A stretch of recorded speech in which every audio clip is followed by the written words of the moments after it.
բռնապետություն է սա, կլասիկ, 15 րոպե սա չէր տևի։ Ես չեմ ճանաչում պարոն Աբազյանին, չնայած գիտեք, որ ես KGB agent եմ, բայց սա ԱԱՑ-ն է, KGB-ն ուրիշ հիմնարկում է, ես այնտեղ եմ աշխատում։ Երեխայի պես ուրախանում է, երբ որ պատերազմ է սկսվում, թե հասկանում է, որ ամեն ինչ տապալեց եւ փորձում է հարձակվել այն մարդկանց վրա, ովքեր դեռ դիմադրում են դոլարամետ են, փողով խոսացող։ Մի հատ ձեն հանեք, տեսեք ինչ է կատարում։ Մնացել է մենակ մի բան։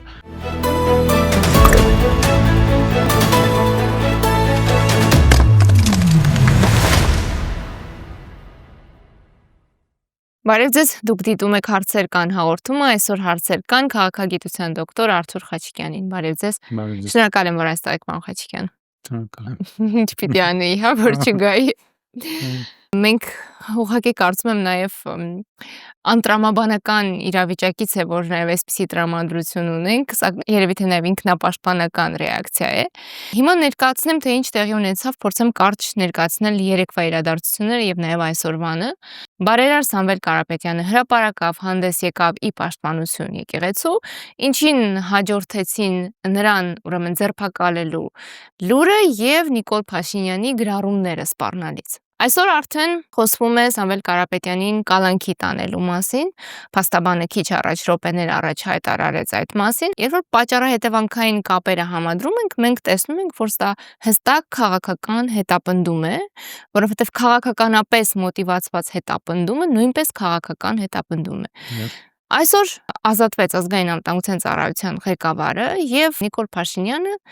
դա մեկնաբանեց հետևյալ կերպ. հոգնել է պիտի հանգստանա։ Լրագրողի հարցին, թե հնարավոր է, որ ձեր որևէ հանձնարարական չի կատարել եւ դրա համար է ազատվել, Նիկոլ Փաշինյանը պատասխանեց, որ չէր կարող ազգային անվտանգության ծառայության ղեկավարը իմ որևէ հանձնարարական չկատարել։ Հայաստանում ցանկացած պաշտոնյայի, այդ թվում վարչապետի լիազորությունները սահմանափակված են։ Սահմանադրությունը վեր է բոլորից, բայց Նիկոլ Փաշինյանը ցույց է տալիս, որ ինքը բռնապետ է եւ վեր է սահմանադրությունից։ Հիմա այս պայմաններում ընդդիմադիր հայացքներ ունեցող եւ ընդհանրապես մտահոգ մարդկանց մեծ մասին հետաքրքրում է մեկ հարց. ինչպես եւ ինչը պետք է կանգնեցնի Նիկոլ Փաշինյանի։ Ես ձեզ մի հարց տամ, դուք վերջի մի քանի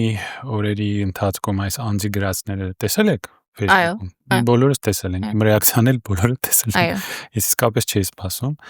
Դուք որևէ երկրի ղեկավար հիշում եք, որ այսպիսի բան, որևէ Աֆրիկայում, Ասիայում, Ավստրալիայի մերձավոր կղզիներում, Անտարկտիդայի պինգվինների ղեկավար, որևէ մեկը այսպիսի բան գրել է, որևէ մեկը, որևէ ղեկավարներից։ Վստահաբար ոչ։ Որևէ երկրի ղեկավար ասել է, որ մեր ժողովրդի մի մասը մեր ժողովրդի մասը չէ,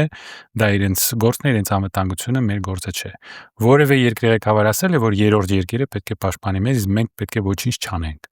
Որևէ երկրի ղեկավար ասել է, որ մենք պետք է հրաժարվենք մեր պատմությունից։ Մեր պատմությունը մեր բանն է, թշնամին է։ Որևէ երկրի ղեկավար ասել է, որ մենք է ցեղասպանությունը մոռանանք։ Որևէ երկրի ղեկավար ասել է, որ նա փաստորեն օրենքից վեր է։ Մենք գնում ենք դեպի բանանային հանրապետություն, ինչպես ասում են արևմուտքում, բայց մեր մոտ մեր բախտից բանան էլ չունենք։ Մենք ծիրան ունենք, կարելի ասել ծիրանային հանրապետություն, որ մենք գնում ենք դեպի այդ թավշյա մեր հեղափոխությունից։ Հիշում եք Բիսմարկն էր ասում, հեղափոխությունները կազմակերպում են հանճարները, իրագործում են ֆանատիկները եւ օգտվում են փողոցային սրիկաները։ Դա ասել է Բիսմարկը։ Եթե ուզում են ինչ-որ մեկին նստացնեն, թող Բիսմարկին նստացնեն, ես չեմ ասել դա ինքն է ասել։ Այսինքն մեր թավշյա դեմոկրատական հեղափոխությունը հասավ կլասիկ բռնապետության։ Այն էլ մի մարդու ձեռքը ընկանք, այդ 680,000-ի շնորհիվ, որոնք գառ էին մորթում, ընկանք մի մարդու ձեռքը, որը ակնհայտ ցուցաբերում է հոգեկան շշեղողների նշաններ։ Նա adekvat մարդ չի։ Adekvat մարդը, ես նորից եմ կրկնում, ՄԱԿ-ում կա 193 պետություն։ Որևէ պետության ղեկավար, անգամ Բորնեոյի նահանգապետը այսպիսի բան չի գրել Facebook-ում։ Սա ակնհայտ է, որ adekvat մարդ չի, ունի շեղումներ, հիստերիկայի մեջ է ընկնում մեկ-մեկ եւ համարում է, որ ինքը պետք է որոշի մեր բոլորի բախտը եւ որևէ օրենք իր համար չկա, սահմանադրություն իր համար չկա եւ այն մարդիկ, ովքեր կատարում են, որ հրաժարվում են կատարել անսահմանադրական, անօրինական հրահանգները պետք է հեռացվեն։ Այսինքն մենք լրիվ բռնապետության մեջ ենք ապրում, բռնապետություն է սա, կլասիկ, այն է խելագար, եւ շատ հետաքրքիր է, որ մեր այսպես ասված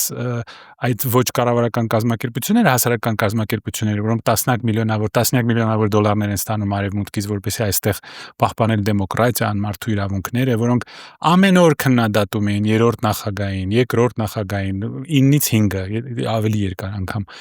քննադատում են ցանկացած խախտում, ձենները դուրս չի գալիս։ Ինչու՞։ Որտեվ նրանց հանձնարարություն էր տրված տապալել մեր երկիրը եւ հիմա իրենց դեմոկրատիա եւ մարդու իրավունքների ստանդարտները լրիվ փոխվել են։ Ինչպես նաեւ մեր շատ սիրելի արևմուտքի դեսպանատուները մի ձայն չեն հանում։ Ոչ մարդկանց վրա ռումբ գցելը, ոչ խաղաղ ցուցարարներին ծեծելը։ Դուք պատկերացրեք, եթե Պուտինը հարձակվեր խաղաղ ցուցարարների վրա, կամ ասել, որ ես իմ հրահանգները պետք է կատարվեն, չկատարեք, ես ես գործից հանում եմ։ Պատկերացրեք,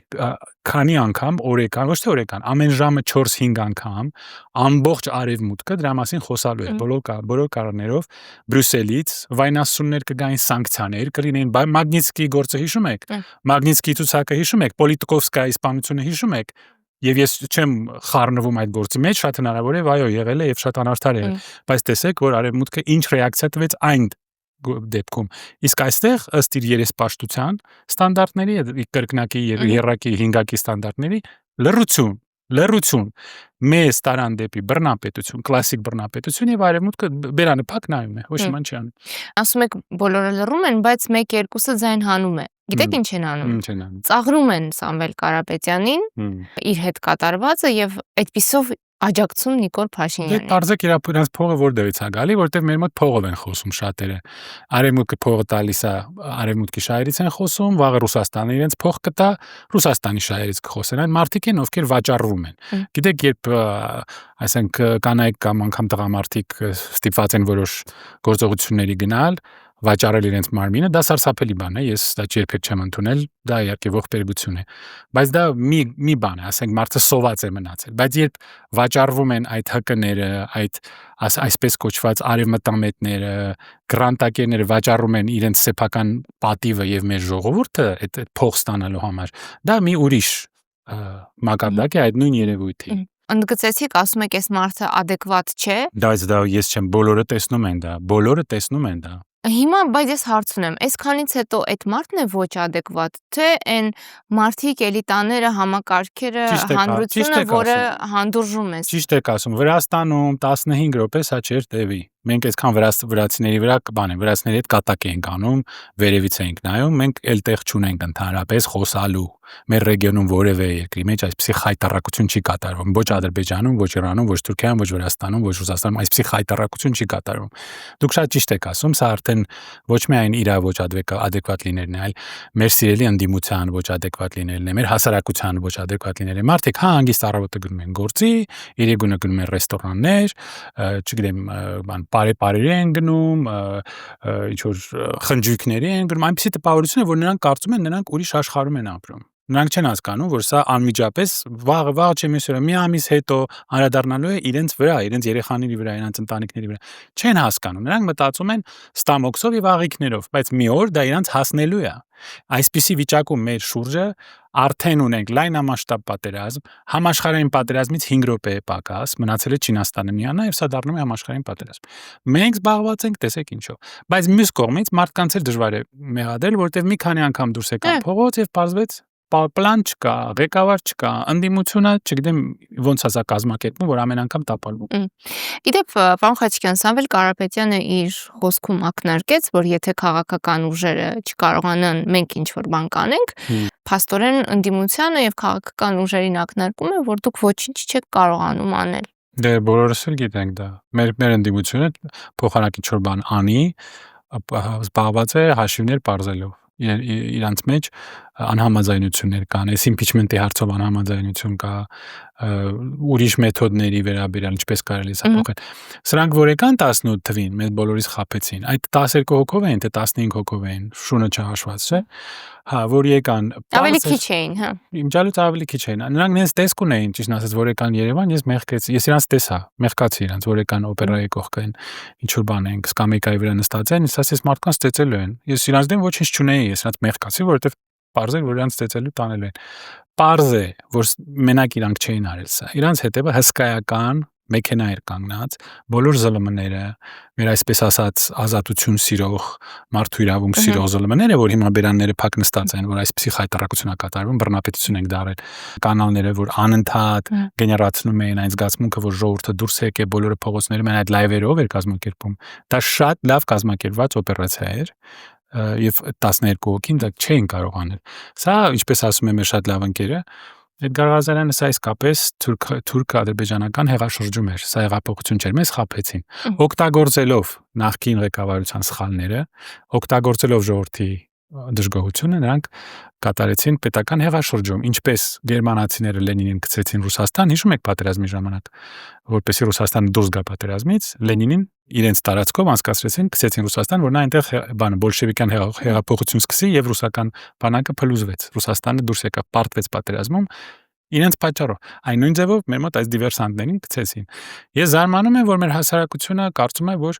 իրանց սա չի վերաբերվում, որովհետեւ նայեք Իրանին, նայեք Իսրայելին, նայեք Պաղեստինին, նայեք Սիրիային, նայեք Լիբանանին,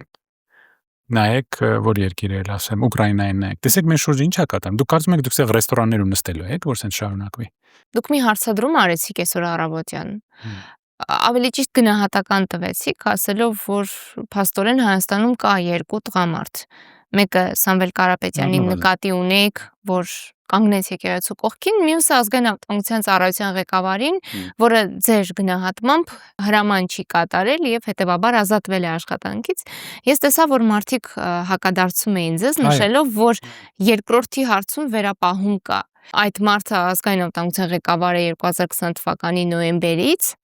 այսինքն այս ամբողջ ընթացքում ինչքան ողբերգություն որ եղել է լեգիտիմ է համարել եւ միայն այսօր է որ անհասկանալի պատճառներով այդ մարդը այլևս այդ պաշտոնը չի զբաղեցնում։ Իդեպ օրեր առաջ հեռացվեց նաև ոստիկանապետը եւ որևէ պաշտոնական պարզաբանում չկա, թե ուժային կառույցների ղեկավարները ինչու են հրաժարական տալիս։ Ես չեմ ճանաչում պարոն Աբազյանին, չնայած գիտեք որ ես KGB agent եմ, բայց սա ԱԱՑ-ն է, KGB-ն ուրիշ հիմնարկում է, ես այնտեղ եմ աշխատում։ Չնայած վերջերս մեջ չեն խոսում, չգիտեմ ինչու խռովել են։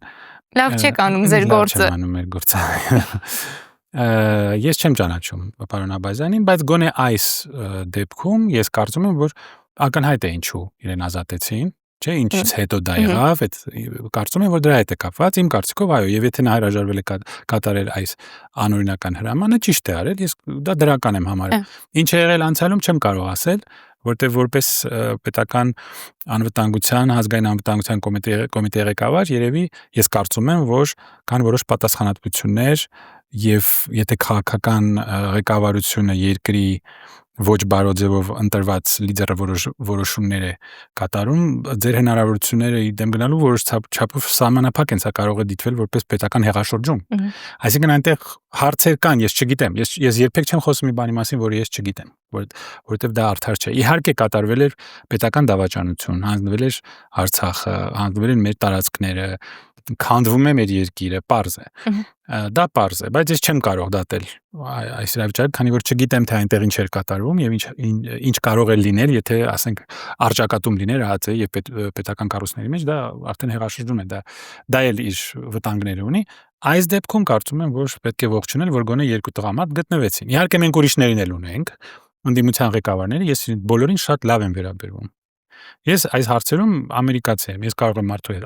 չհամաձայնվել, ասել գիտեք, այս գործը ձեր մոտ չի ստացվել, բայց ես շատ լավ վերաբերվում եմ։ Դա չի նշանակում, որ պետք է մենք իրար քֆրտենք կներենք, ոնց որ ասում մեր ազգային բեսեդկայում են անում։ Եվ կան տղամարդիկ, բայց ես զարմանում եմ, որ մեր հասարակությունը այնց հանգիստ ապրում է, ոնց որ մեզանից մենք Երևանում ենք 300 կիլոմետր հեռավորության վրա է Իրանը, գիտեք, այդքան էլ հեռու չի։ 5 ժամ չի մեքենայով։ Մի քիչ ավելի շատ երևի։ Ասենք 6 ժամ այդ ճանապարհներով։ Հեռու չէ մեզանից։ Հիմա եթե ամերիկան եւ եթե ամերիկան չի, արդեն ամերիկան կարծիքով ընդգրկվելու է պատերազմի մեջ, այնտեղ հսկայական ավիրացություններ կլինեն, փախստականներ կարող են գալ Հայաստան, Ադրբեջանը եւ Թուրքիան կարող են ել ավելի մեծ ճնշեն, որ ստանան իրենց կորիդորը եւ ադրբեջանցիները հետ գան Հայաստան։ Մենակ հասկանում են ուր ենք մենք գնում, թե կարծում են հանգիստ է կապուչինո խմելով, գարիմիս ուտելով մենք պրսնելու ենք դրանից կամ դա մեզ չի վերաբերվում։ Ես զարմանում եմ մեր մարդկանց։ Գիտեք, մի տարօրինակ իրավիճակում ենք հայտնվել։ Ժամանակ առաջ, եթե մարդկանց ասեին, որ գիտեք, Ռուբեն Վարդանյանը հայտնվելու է Բաքվի բանտում, ես կարծում եմ շատերին դա ուղղակի ֆանտաստիկայի ժանրից կթվար։ Եթե ինչ-որ մարդկանց դրանից հետո ասեին, որ գիտեք, մի օր հնարավոր է, որ Սամվել Կարապետյանին Հայաստանում ձերբակալեն, էլի չէին հավատալու։ Բայց դրանք իրողություն են, ցավալիորեն իրողություն են դրանք, ու այդքանից հետո, երբ մարդը միևնույնն է թմրեցնում է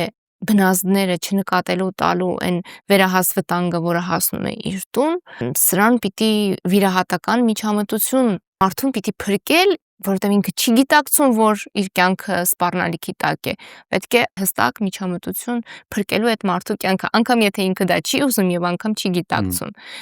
Բայց ոնց փրկել։ Ընդդիմության անելիքների մասին ենք խոսում։ Այսպիսի իշխանությունը ցանկացած ընդդիմության համար մեծ նվեր էր, պարոն Խաչիկյան։ Բայց այդ մեծ նվերից ընդդիմությունը չի կարողանում օգտվել։ Ինչու՞, որովհետև կաշկանդված են մեծ ուժերի կողմից։ Այդ նախ շատ անգամ այս համեմատությունը արվում է, թե ես լսել եմ ֆրանսիական խոհարարներից, թե ինչպես են նրանք գորտը պատրաստում։ Ֆրանսիացիները շատ սիրում են իրենց, բայց տարօրինակ բաներ ունեն, նրանք գորտը ուտում են, ոտերը ուտում են գորտի։ Ասում են, որ եթե դուք կամած եք ջուրը տաքացնում, գորտը չի զգում, որ իրան էփում են։ Շատ անգամ դա ինձ ասել են խոհարարները, եւ այդպեսի տեխնոլոգիա կա, մարդուն կամած թունավորել, որտեղ եթե մի անգամից թունավորում եք, նա զգում է, որ դուք իրան թունավորում եք։ Բայց եթե կամած եք այդ թույնը իրեն տալիս, նա չի զգում որտեղ է սա գնում։ Եվ կան հոգեբանական abuse, ոնց է չարագործության այս ձևերը, օրինակ նարցիսիզմը, որը կամած ձեզ սկսում է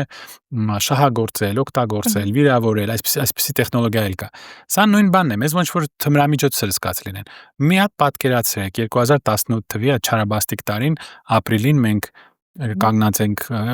Հանրապետության հրապարակում, այս խումբը ռոք կոնցերտ է անում այդ հարթակի վրա, դուրս է գալիս մի մարդ, որը ասում է. ես կհանձնեմ Արցախը, 20,000 մարդ կդառնա փախստական, ես կհանձնեմ Թավուշի որոշ գյուղերը, ես կհանձնեմ Ջերմուկի բարձունքները, ես կհանձնեմ տարբեր տարածքներ Հայաստանի, մենք կփակենք Մինսկի խումբը, կազմալուծենք, մենք պետք է մոռանանք ցեղասպանությունը, Արարատը պետք է հանենք մեր բանից զինանշանից, մեր պատմությունը մեր թշնամին է, Ղարաբաղի ղեկավարությունը պետք է բանտարկվի, մնա Բաքվում եւ մենք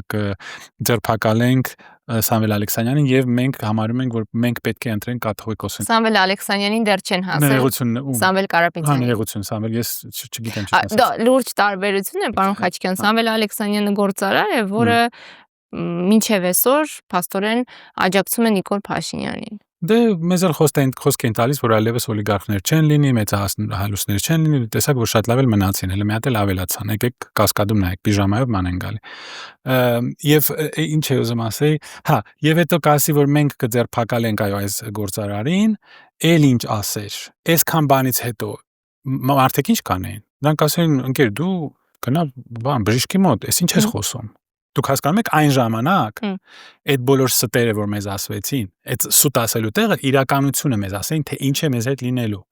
Այսքան բան, որ մեզ ասեին, այդ մարդը քանի վայրկյան կմնար բեմի վրա։ Իրան մի անգամից կտանեն, ժողովուրդը կտան, իրան պետք է պաշտպանեն, որ ժողովուրդը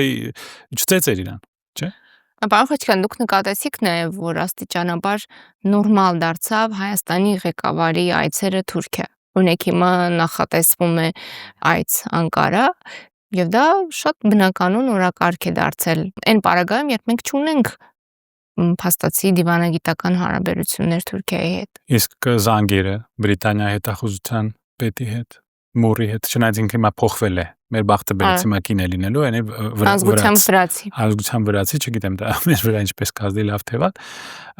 Թուրքիայի հետ լավ հարաբերություններ ունենալը լավ բան է, լավ միտք է, դա փորձում էին անել եւ առաջին եւ երկրորդ եւ երրորդ նախագաները, բայց առանց ստորանալու եւ առանց քոսեփական երկիրը, սեփական ժողովուրդը ստորացնելու, նվաստացնելու, կոտրելու եւ հանձնվելու։ Եվ 20 թվականից հետո էլ իրավիճակ ու տրամադրություններ են փոխվել, չի կարելի բաց վերքի վրա աղ լցնել։ Նա շատ լավ է լցնում է, աղել է լցնում, մի բարեր է լցնում։ Գնում է իր մոտ, փայլող աչքերով իր վրա նայում, այդ մարդը ասում է ես եմ Ղարաբաղը զավթել, Էրդողանը, Ալիև ասում է չէ ես եմ զավթել, իրենց մեջ վիճում են, ով է։ Պարզ է, որ սա թուրքական հրամանատարություններ, 70% Իսրայելի զենքներ, պլյուս ասենք մի 10-20%-ներ Թուրքիայի զենքներ։ Պարզ է։ Դուք գնում եք այդ մարդ 5000 տղա, аэроպորտ որ գնում եք, չեք տեսնում այն դրոշերը, չեք տեսնում քանի տղա է մահացել։ Եվ դուք գնում եք այն մարդու մոտ, որը իրականացրել է այս պատերազմը։ Եվ դուք իրան վրա այնպես եք նայում, ոնց որ ձեր ազգակիցը լինի։ Շատ զարմանալի է, որ մենք սա հանդուրժում ենք, բայց պարզ է, որ նրանք այստեղ ներկայացնում են Թուրքիայի, Անգլիայի, Ադրբեջանի եւ նաեւ Միացյալ Նահանգների շահերը։ Իրականում ինչն է պատճառը, որ Փաշինյանը հենց այս ժամանակում թիրախավորեց առաքելական եկեղեցուն, հիմա արդեն Սամվել Կարապետյանին, որը հանդես եկավ ի պաշտպանություն եկեղեցու, ինչու հենց հիմա։ Դե եղավ հայտարարությունը, չէ, Շվեյցարիայում, որտեղ խոսվեց Արցախի հայության մասին, մեր կաթողիկոսը խոսեց այդ հարցի մասին եւ նա հրահանգ ստացավ Ադրբեջանից արձագանքել։ Նա Ադրբեջանի դեսպանն է այստեղ, տեսնում եք։ Եվ Ադրբեջանի մահմեդական համայնքի ղեկավարը նույնպես խոսեց դրա մասին, Փաշազադեն, հա, հետաքրքիր նմանություններ կան այնտեղ։ Խորհրդանշական։ Այո։ Եվ նա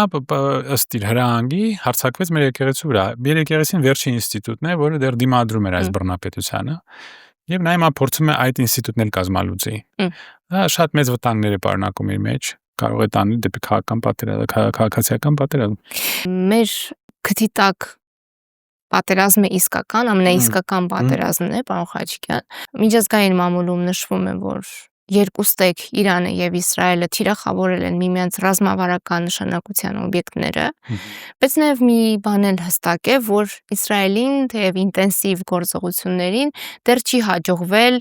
իր նպատակին հասնել, այսինքն այնպես կազմակերպել Իրանը, որ ընդհանրապես հետ կանգնի միջուկային ծրագրից։ Դա կարող է հաջողվել միայն, երբ Միացյալ Նահանգները միջամտի պատերազմին։ Այս օրերին հնարավոր է ժամերի ընթացքում այդ հարցը որոշվի։ Դա նշանակելու է, որ մեր տարածաշրջանը դժոխքի է վերածվելու։ Անկախ նրանից մենք ինչքան կպատսպարվենք, չնկատելու կտանք այդ դժոխքի ջերմաստիճանը մեզ հասնելու է։ Հիմա մի իրավիճակ, որում ամեն բան պայթյունավտանգ է, մենք ունենք այսպիսի անվտանգային համակարգ, այսպիսի ղեկավար եւ այսպիսի իրականություն։ Սա ինչի է հանգեցնելու։ Դրա մասին մենք դեռ մոտ խոսացել ենք առնվազն 3 տարի։ Միշտ ուշադրում ենք, որ պատերազմը հասնելու է Իրանին, արձակում է լինելու Իրանի վրա, որ կընդգրկվի Միացյալ Նահանգները եւ այստեղ Թուրքիան եւ Ադրբեջանը հնարավորություն կունենան կամ ել ավելի մեծ ճնշում գործածել սրանց վրա, ել ավելի մեծ զիջումներ ստանան, իսկ 300,000 ադրբեջանցիների վերադարձը Հայաստան, դա Հայաստանի վերջն է, մենք բոլորս դա հասկանում ենք, եւ Զանգեզուրի միջանցքը զիջելը դա Հայաստանի վերջն է։ Բայց նրանք դա էլ կարող են ստանան այս իրավիճակում։ Մենք սրա մասին զգուշացնում ենք։ Հիմա իմ կարծիքով Միացյալ Նահանգները կընդգրկվի այս պատերազմի մեջ, քանի որ այնտեղ տիրում են այդ ֆանատիկ նեոկոնները, սա մի խումբ է մարդկանց, ովքեր փաստորեն պատերազմի կուսակցություն են։ Ցանկացած հարց ուզում են լուծել պատերազմով։ Իրենց ղեկավարը դա կիսախելագար մի ծերուկ է, որը անունը Լինձի Գրահամ է, որը երեխայի պես ուրախանում է, երբ որ պատերազմ է սկսվում, եւ իր Twitter-ի էջում գրում է խաղը սկսվել է, խաղը, այսինքն սա իր համար խաղ է։ Նա ունի մենակ մի բան՝ ատելություն, եւ իր բոլոր լուծումները դա պատերազմ, եւ տասնյակ ուրիշ մարդիկ Ֆրամպի շրջում անտուրաժում զբաղված են նույն գործով։ Այնտեղ կան սիոնիստներ, ովքեր կարծում են, որ պետք է լինի մեծ Իսրայել, Պաղեստին չպետք է լինի, պաղեստինցիներին պետք է ոչնչացնել։ Մի հատ խնդրում եմ, երբ որ դուք խոսեք մեր կրանտակեր այդ կանալների հետ, մի հատ հարցրեք, դուք ոնց եք կարծում, կարելի է 2 միլիոն մարդ ոչնչացնել, կամ 60,000 պաղեստինցի երեխա եւ մայր, կարելի է ոչնչացնել։ Մենք հարցրեք ինձ, հասկացան, գրանտերը ստանում եք, ձեզ փող են տալի, որ դուք չխոսաք սրա մասին։ Բայց դուք որպես մարդ, դուք սիրտ ունեք, դուք հոգի ունեք, այդ 10 միլիոն, 15 միլիոն դոլարը, որ ձեզ տալիս են Ամերիկայից ամեն տարի, եւ ասում են, որ դուք հանգարց ցեղասպանություն բառը չասեք, հանգարց ցույց չտաք ինչ է կատարվում Պաղեստինում, եւ դուք ձեր անունը դնում եք Radio Liberty։ Չգիտեմ այդ կանալները, որոնք իրենց արևմտամետների տեղ են դրել, նրանք արևմտամետ չեն, նրանք դոլարամետ են, փողով խոսածող։ Մի հատ ձեն հանեք, տեսեք ինչ է կատարվում մեր ռեգիոնում։ Բան են մարդ են բերում, բախկվում են իրանց հյուրի հետևը, ասում են դե դուք պատմեք ինչա կատարվում, որ իրանք չասեն։ Կարծում են որ մենք հիմար ենք։ Մի հատ մարդկանց հարցրեք ձեր խիղճը ուր է, ձեր ազատ մամուլը, ձեր դեմոկրատիան, արևմտյան արժեքները ուր են, տեսեք ինչա կատարվում ձեր շուրջը։ Մի հատ իրենց հարցրեք։ Միացյալ Նահանգները ընդգրկվելու է, երևի շատ ինտենսիվ ձևով ռմբակոծելու են Իրանը, սա լինելու է երևի Յուգոսլավիայի օրինակով 99 թվականին կարծեմ 4 թե 5 շաբաթ անխնա Բելգրադը ռմբակոծում էին մեր դեմոկրատական ընկերները մարդու իրավունք սիրող ոչնչացնում էին Բելգրադը եւ 2003 թվականին էլի սուտ պատճառով մտան Իրաք։ Հիշում եք այն պատերը, հիշում եք Կոլին Պաուելը, որ լվացքի բան փոշին ցույց էր տալիս, ասում էր սա բանը քիմիական բան անտրաքս է, հիշում եք մակում, հետո 25 տարի նա ներողություն էր խնդրում։ Պարզվեց, որ չկա այդ քիմիական զենք կոչվածը։ Էլի խաբեցին բոլորիս։ Պուտինը sense բան աներ, մի 100 տարի խոսային սրա մասին, արդեն մոռացել, որ մեզ խաբեցին։ Անտրաքս էր ցույց տալի, բարձում էր լվացքի փոշի էր։ Դե փաստացի քիմիական զենք չկար։ Իհարկե, բարձվեց, որ դա սուտ էր։ Այդ նույն սուտ բանով, pretext-ով, պատճառով սկսում են այս պատերազմը Իրանի դեմ, ասում են, որ Իսրայելը պաշտպանելու իրավունք ունի։ Գնում են բանակցություններ։ Tulsi Gabbard-ը, որը նախագահ է Միացյալ Նահանգների ճիշտ անուն անգլերեն չեմ հիշում, բայց նա վերահսկում է 18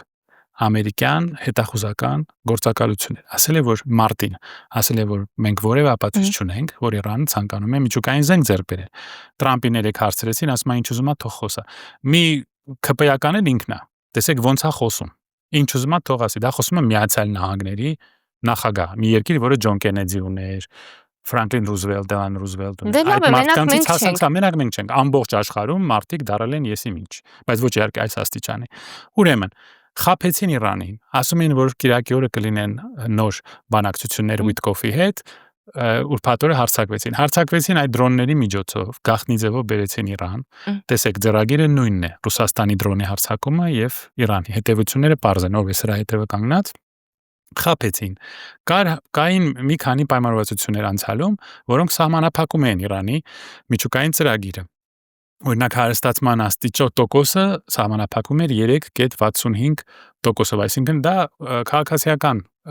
օգտագործման համար է։ Սա միջուկային զենքում անհնար է օգտագործել։ Միջուկային զենքի համար պետք է 90% եւ ավելի բարձր, որքանով ես եմ հասկանում։ Այսինքն բոլոր պայմանները կային խաղաղ ձևով սա շարունակել, բայց նպատակը սա չէր։ Նպատակը էլի ավազակ ձևով հարձակվել մի անկախ պետության վրա եւ այնտեղ փոխել կառավարությունը, որովհետեւ բոլոր հակաիսրայելական կառավարությունները ռեգիոնում փոխվել են Ամերիկայի փողով, զենքով եւ զինվորների արյունով, որովհետեւ Միացյալ Նահանգների արտաքին քաղաքականությունը լիովին վերահսկվում է Իսրայելի լոբիի կողմից, որովհետեւ դեմոկրատական պետությունները, այսպես ասած, իմիջիալոց մեր այս թավշյա խայտարակությունից հետո եւ նայելով դեմոկրատական աշխարհի պահվածքին, ես հասկացա, որ դեմոկրատիան դա առասպել է, դա հեքիաթ է, չկա այդպեսի բան։ Ցավոք սրտի պետք է ընդունեմ արդեն, որ ես սխալվում եմ, դեմոկրատիա չկա։ Եվ այսպեսի ձևով հարձակվեցին անպաշտպան երկրի վրա, որ իրենց հետ բանակցում էր, որ հետ կարելի է շարունակել խաղաղ ձևով բանակցել եւ տեսեք արդյունքները։ Հիմա հարցային է, որ նրանք կարող են խնդրել Միացյալ Նահանգները օգտագործել գերհզոր ռումբեր Fordo օբյեկտի վրա, որովհետեւ նա շատ ավելի խորն է, որքանով ես հասկանում եմ, բաց աղբյուրներից, խորությունը շատ ավելի մեծ է, քան ուրիշ օբյեկտների եւ սովորական ռումբերը դա չեն կարող անել։ Որոշ ամերիկյան էքսպերտներ ասում են, որ առանց միջուկային զենքի դա անհնար է քանդել։ Միջուկային զենքի օգտագործումը դա շատ լուրջ քայլ է, որը շատ հսկայական արձագանք կունենա ամբողջ աշխարհում եւ ուրիշ երկրների ձեռները կբացի, օրինակ Ռուսաստանի։ Եթե այսպեսի բան լինի Իրանում, դա նախադեպ է ստեղծվում, պրեցեդենտ է ստեղծվում, որ ուրիշ երկրները դա օգտագործեն։ Մենք սրընթաց գնում ենք դեպի երրորդ համաշխարհային պատերազմ։ Մնացել է մենակ մի բան, որ Չինաստանը ավելի սերտ ձևով համագործակցի ռուսների հետ, ավելի սերտ դաշինք կնքի եւ մասնակցի պատերազմի մեջ։ Արդեն մենք ունենք դասական երրորդ համաշխարհային պատերազմ մի բացառությամբ, որ դեռ որոշ կարմիր գծեր կան կապված միջուկային զսպման հետ։ Իհարկե, երբ աշխարհը ցնցումների մեջ է, մենք էլ ոչ պակաս, բայց այնուամենայնիվ ինձ մի հարց է անկեղծորեն հետաքրքրում։ Եթերներից մեկում կարդացիք Փաշինյանի գրառումը եւ անկեղծորեն զարմացաք իր այդ գրառումից։ Ես կներեք, բայց նախանձեցի ձեզ, որովհետև ոչինչ էլ զարմանք չի առաջացնում իմ մոտ, բայց փաստորեն դուք դեռ զարմանում եք, շնորհավորում եմ։ Գիտեք, երբ դուրս ես գալիս այս դժոխքից, ամեն օր հեռախոսդ միացնում ես ու չես ուզում անգամ մտնես այդ սոցցանցերի մեջ, որ նորից չզարմանաս։ Երբ որ դուրս ես գալիս մեր հանրապետությունից եւ գնում ես նորմալ երկրներ, Անգլիա, Շվեդիա, Իտալիա, Ֆրանսիա, անգամ Միացյալ Նահանգներ, չնայած Միացյալ Նահանգները շատ դեգրադացվել է վերջի 20-30 տարվա ընթացքում։ Եվ դրանից հետո նայում ես սրան, դու չես կարողանում դա ընդունել, որովհետև կա աշխարհ, կա քաղաքակիրթ աշխարհ, չնայած այնտեղ էլ կան, տեսեք ինչեր են անում, այնտեղ էլ բացասական կողմեր կան, բայց այսպիսի բան անհնար է։ Մենք դառանք բանանային հանրապետություն, մենք դառանք կլասիկ բռնապետություն, եւ կարծում եմ, որ այս հոգեկան վիճակը այս ղեկավարության գնալով վատանում է եւ նրանք տեսնելով, որ ամեն ինչում տապալում են այդ ներքին այդ հիստերիկ այդ միտումները ուժեղանում են։ Կար այսպիսի ֆիլմ, ասեմ եւ սահմանափակվեմ, Գիտլերի վերջի օրերի մասին։ Բունկերում, դա ռուսերեն կոչվում է բունկեր, անգլերեն կոչվում է downfall, հիանալի նկար է, ցույց է տալիս այդ վերջի օրերը, երբ Հիտլերը հասկանում էր, որ այլևս ոչինչ չի կարող անել, ինչ-որ աբսուրդային հրամաններ էր տալիս, գեներալները կողքականգնած ասում են, բայց այդ բանակը արդեն գոյություն չունի, եւ նա գնում էր այդ հիստերիկ վիճակը գնալով վատանում էր, որ նա չէր ընդունում իրականությունը իր շուրջ։ Իմ կարծիքով այսպիսի նմուշներ կան, որ ուղղակի մարդու հոգեկան վիճակը շատ սրընթաց ձևով գնում է դեպի վատը, նա գուցե հասկանում է, որ ամեն ինչ տապալեց եւ փորձում է հարձակվել այն մարդկանց վրա, ովքեր դեռ դիմադրում են։ Ես շատ զարմանում եմ, որ մեր ընդդիմությունը չկարողացավ ոչինչ անել այսքան ժամանակ, որպեսզի միախմբել եւ այս դժոխքը վերջանա, եւ որ մեր հասարակությունը հանգիստ ապրում է, այնպես ոնց որ մենք մի ուրիշ մոլորակի վրա ենք, որտեղ վաղը այն ինչ կատարվում է Իրանում, Սիրիայում, Պաղեստինում, Ուկրաինայում, կամաց մոտենալու է մեր սահմաններին, եւ մենք պետք է դրա մասին մտածենք։ Շնորհակալություն։